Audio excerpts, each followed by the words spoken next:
Bonsoir Facebook, bonsoir à tous et à tous. Faites-moi un petit coucou quand vous êtes connectés. J'espère que vous allez bien, que vous passez un beau week-end. Il a fait très très beau aujourd'hui. Je sors de la piscine, je suis un peu décoiffée, mais c'est ok. Pour les personnes qui me regarderont en replay, mettez-moi un hashtag replay. Pour ceux qui me découvrent pour la première fois, soyez les bienvenus. Faites-moi un petit coucou. Par ici, c'est toujours un plaisir de vous lire.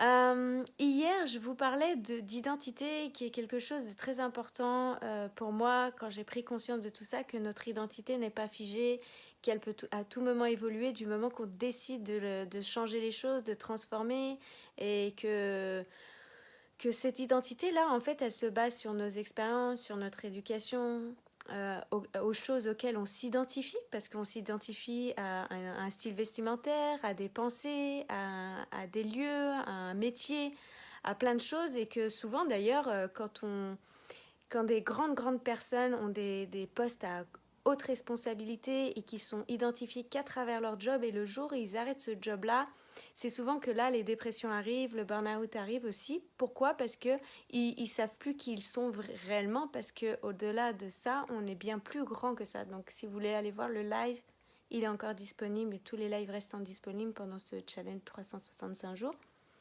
Et du coup, une personne, en fait, quand elle perd cette étiquette-là, bah souvent elle est perdue, et c'est là qu'il y a le non-sens qui arrive, et qu'on ne sait plus trop dans quelle direction aller, quoi faire, qui on est un peu perdu. Et c'est pourquoi c'est important de mettre de la conscience là-dessus. Et aujourd'hui, en fait, j'ai envie de continuer là-dessus, sur le live d'hier. Pourquoi? C'est que si cette identité à laquelle on s'identifie, on s'attache fermement, et qu'on est prêt à défendre quoi qu'il arrive, parce qu'on s'identifie aussi à travers nos pensées et nos émotions. Et là, en fait, les menaces, elles arrivent où? Souvent de l'extérieur. Quand quelqu'un veut nous imposer son point de vue, veut nous imposer sa façon de faire. Et là, en fait, la plupart des gens vont rentrer en, en protection, ils vont se sentir menacés, voire agressés, voire jugés, provoqués, peu importe, et vont défendre leur point de vue au-delà de tout ce qui est imaginable, parce que c'est comme si on leur enlevait qui ils étaient. Et en fait, moi, avec le temps, ce que j'ai compris, c'est que les points de vue de chacun, de toute façon, il y a une manière de le faire déjà, il y a une manière de le faire sur la manière de communiquer. Et, euh, et c'est sûr que si on vient de dire tu devrais faire autrement, tu devrais penser autrement, pour moi c'est limite, parce qu'il y a tellement de possibilités, on est tellement tous différents, mais en même temps tous unis, et que je trouve tellement la magie, la beauté dans les points de vue différents, sur le fait d'ouvrir les champs de possibles, d'ouvrir un état d'esprit, de découvrir des choses. Et du coup, d'être ouvert à des points de vue, même s'il y a des choses auxquelles on adhère, et d'être à l'écoute de l'autre, d'ouvrir son cœur avec l'autre, de créer des échanges comme ça, des échanges profonds. Je trouve ça tellement extraordinaire, et d'être dans cet éveil, et de voir que, en fait, on a chacun nos propres idées, parce que chacun nos propres croyances, nos propres identités, parce que, comme je vous disais hier, on s'identifie à ces choses-là, et on s'y attache, et du coup c'est comme si on ferme.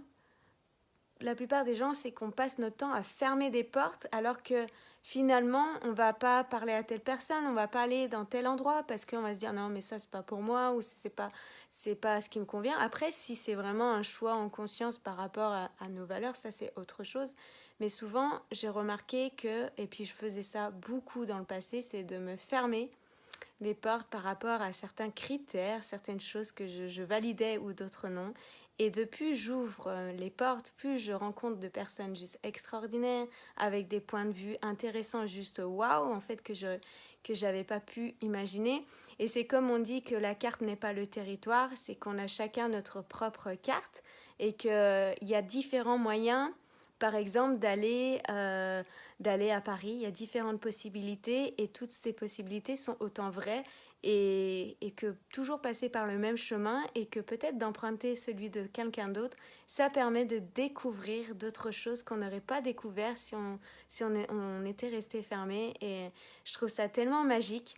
Je trouve ça tellement enrichissant et gratifiant sur plein de points et de créer justement des liens juste extraordinaires sur les faits des partages. Et quand on est ouvert à ça, c'est juste waouh. Donc voilà, j'avais vraiment envie de vous transmettre ça ici en live parce que c'est quelque chose d'important pour moi. C'est quelque chose qui est important aussi dans ma vie. C'est d'être dans des échanges comme ça et d'être soi en fait, d'être soi pleinement et que l'autre aussi peut se sentir pleinement soi. Et c'est ça que j'aime énormément dans les liens que j'ai, dans les relations que j'ai. Ça fait partie de mes valeurs phares aujourd'hui, de créer des liens et d'être soi-même sans juger l'autre, sans critiquer l'autre et l'accepter totalement dans son entièreté, autant avec ses parts de lumière et ses parts d'ombre. D'ailleurs, je vous ai fait une story avec ça. Et je trouve que c'est la beauté de la vie et c'est tellement... moi, ça me fait tellement grandir et ça m'ouvre à des opportunités de dingue, des choses que j'aurais jamais pensé vivre, expérimenter ou découvrir.